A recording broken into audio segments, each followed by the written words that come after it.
Hello ළමයි කොහොමද ඉතින් අදත් මගේ කෑම පිඟාන බලමුද? ඔන්න ඉතින් මුලින්ම උණු සුදුබත් හැම රසයක්ම බැලන්ස් කරන බේස් එක තමයි ඉතින් බත් කියන්නේ.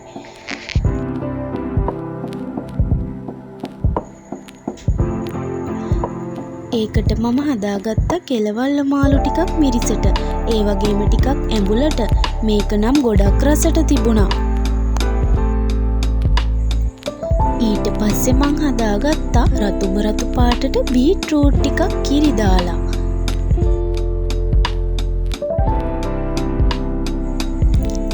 කෑම පිඟානේ ලුක් එක එහෙම් පිටින්ම වෙනස් කරන සොෆ්ට් සයිඩ් එකක් තමයි ඉතින් බීට්රූට් කියන්නේ. ඔන්න ඊට පස්සේ මං හදාගත්තා හොඳට උම්බලකඩ ටිකක් එහෙම දාලා ගොටු කොළ සම්බෝලයක්.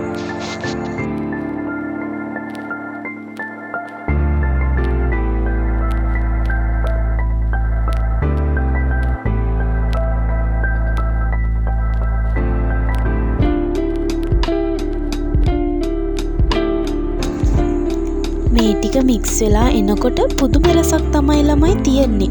ඔයාලා try කරලා බලන්න. වීඩියෝ එක හොඳ නම් subscribe කරන්න අමතක කරන්නත් එපා.